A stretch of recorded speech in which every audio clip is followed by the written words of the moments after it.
अल्लाहु अकबर। बल्कि हाल तो ये है, अपनी तबीयत से रोज सो रहे हैं, अपनी तबीयत के मुताबिक उठ रहे हैं, रात के 3-3 बजे तक सोते हैं और उसके बाद जो है रात के 3 बजे सोते हैं और दोपहर 12 बजे उठते हैं। फजर की नमाज का ख्याल नहीं, जोहर की नमाज का ख्याल नहीं। साहिबो ये भी तो बताओ, कोई ऐसा आशिक भी देखा है जो अपने महबूब की आंखों को ठंडक न पहुंचाए, जो अपने महबूब को अजियत पहुंचाए, जो अपने महबूब को तकलीफ पहुंचाए?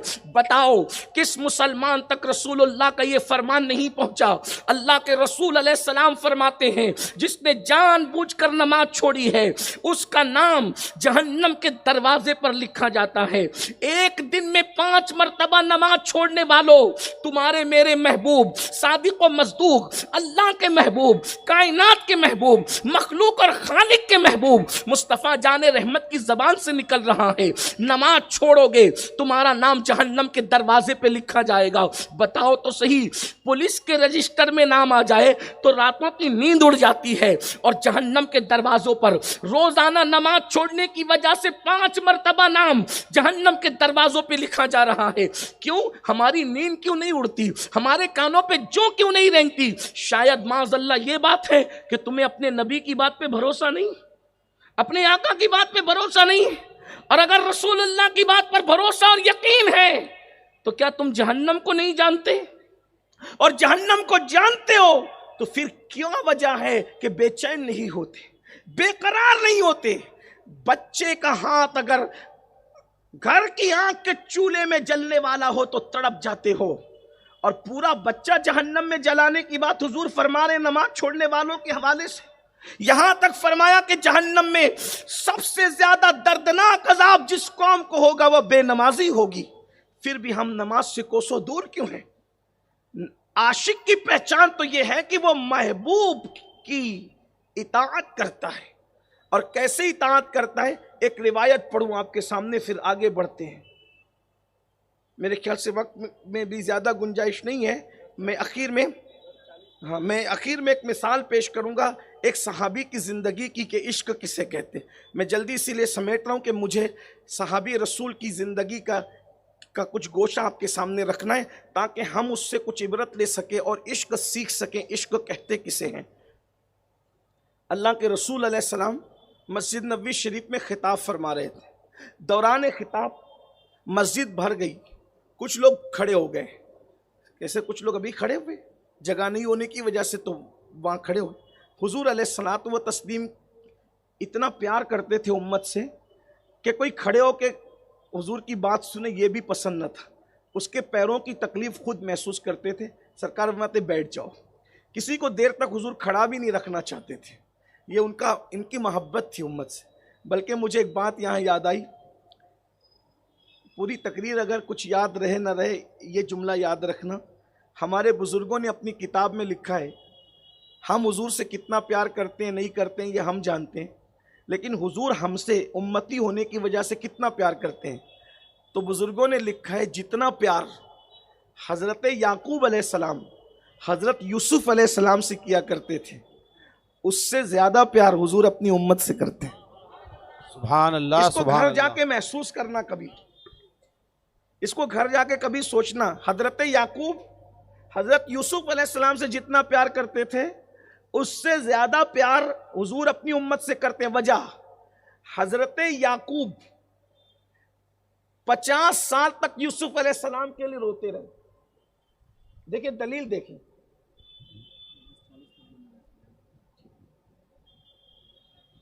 याकूब अलैहिस्सलाम रोते रहे कितना, 50 साल तक यूसुफ अलैहिस्सलाम के लिए। लेकिन गौर कीजिए, वक्त विलादत याकूब नहीं रोए और ना वक्त विसाल याकूब अलैहिस्सलाम रोए यूसुफ अलैहिस्सलाम के लिए। वाह वाह, क्या बात है। लेकिन हमारे आका तो विलादत के वक्त भी सर सजदे में रख के रब्बे हबली उम्मती कह रहे हैं। सुभान अल्लाह। लामका पे पहुंच के भी रब्बे हबली उम्मती कह रहे हैं। और हत्ता कि जब कब्र अनवर में रखे गए आराम के लिए। तो हजरत क़ुसम इब्ने अब्बास, हजरत फजल इब्ने अब्बास, हजरत मौला अली इब्ने अबू तालिब, ये हजरात कहते हैं कि जब हमने कब्र अनवर में आराम के लिए रखा तो उस वक्त तो हुजूर के लबाए मुबारक को जुम्बिश थी। हमने कान लगा के सुना कि कहना क्या चाहते हैं आखिरी आखिरी। तो अल्लाह अकबर, हमने सुना कि अल्लाह के रसूल की जबान पे जारी है, रब्बे हबली उम्मती, रब्बे हबली उम्मती। सुभान अल्लाह, सुभान अल्लाह। और क़यामत के दिन जब उठेंगे तो भी रब्बे हबली उम्मती कहते हुए उठेंगे। और गौर कीजिए, बल्कि कुरान मुकद्दस की एक आयत आ गई, अल्लाह ताला फरमाता है कि क्या आप इनके लिए अपनी जान गंवा देंगे। इस आयत की रोशनी में बुजुर्गों ने फरमाया, हुजूर अपनी जान से ज्यादा अपनी उम्मत से मोहब्बत करते हैं। सुभान अल्लाह, सुभान अब जरा यहाँ रुक करके सोचिए, गाने गजले और गुनाह में जिंदगी गुजारने वालों, वो रसूल ने हमसे इतना प्यार किया, ना हमारा नसब देखा, ना हमारा खानदान देखा, ना हमारे करतूत देखे।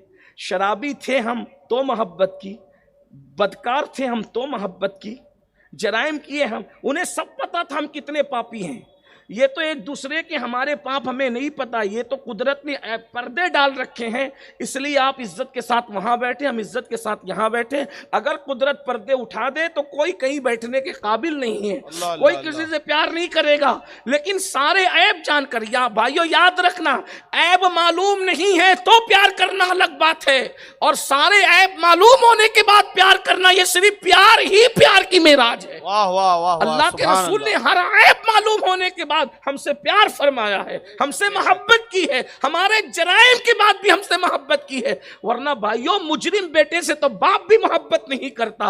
अगर बेटा जिना करते हुए पकड़ा जाए और लोग उसको मार रहे हो और कहें कि ये तुम्हारा बेटा है, तो उस वक्त बाप कहेगा ये मेरा बेटा नहीं है। गौर तो फरमाए, मुजरिम बेटे को बाप भी अपना नहीं कहता, लेकिन ये नबी के दिल में हमसे प्यार कितना है, सारे जराइम के बाद कहते हैं हाँ ये मेरे उम्मती है, सुभान अल्लाह, ये मेरे हैं, ये मेरे हैं। अल्लाह अकबर। तो इताअत हुजूर अलैहिस्सलाम की, प्यार है तो इताअत होती है। मस्जिद भरी हुई है, कुछ लोग खड़े हैं, सरकार ने अज़राए शफकत कहा, जो जहां जिस हाल में वहीं बैठ जाओ। बैठ गए लोग। एक सहाबी महफिल में नहीं थे, वो लकड़ी लेने के लिए जंगल गए थे, लकड़ी का गट्ठा लेकर मस्जिद के पास से गुजर रहे थे, उनके कान में आवाज आई, वो रास्ते में बैठ गए, वहीं बैठ गए। आप सच कहना क्या समझे इस हदीस से? हुजूर ने उनसे कहा था ये बात, आपकी समझ में आती बात? किससे कहा था?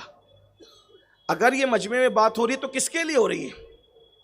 अगर कह दूं कि सलातो सलाम के लिए खड़े हो जाओ तो किसके लिए हो रही है? आपके लिए हो रही है, जो कमरों में सुन रहे उनके लिए हो रही है, आपके लिए हो रही है, जो बाहर खड़े उनके लिए हो रही है। जब महफिल के लिए कोई बात खास होती है तो वो सिर्फ महफिल वालों के लिए होती है। लेकिन कुर्बान जाए, ये सहाबा का इश्क रसूल था। जब मेरे आका ने कहा कि जो जिस हालत में जहां है वहीं बैठ जाओ, वो सहाबी वहां थे, बाहर रास्ते में लकड़ी का गट्ठा लेके बैठ गए। महफिल खत्म हो गई, लोग जाने लगे, ये वैसे ही बैठे रह गए। जब तक हुजूर खुद जिन्होंने बिठाया है वो आकर ना उठाएंगे तो मैं ना उठूंगा। जब लोग जाने लगे तो फारूक आजम वहाँ से गुजरे, हज़रत फारूक आजम जलाली बुजुर्ग का, ये रास्ते में क्या बैठे इस तरह लकड़ी का गट्ठा लेकर के? उन्होंने कहा, उमर मेरे भाई, सरकार ने अभी कहा था जो जिस हालत में जहाँ है वहीं बैठ जाए, मेरे सर पे लकड़ी का गट्ठा था, उसी हालत में बैठ गया। फरमाया, अल्लाह के बंदे, तुझसे नहीं कहा, वो जो अंदर थे उनसे कहा ये मैं भी जानता हूँ, किससे कहा किससे नहीं कहा इससे कोई बहस नहीं। जब महबूब की आवाज़ मेरे कान में आ गई तो इश्क का तकाजा ये है कि मैं अमल करूँ। सुभान अल्लाह, ये है इताअत का।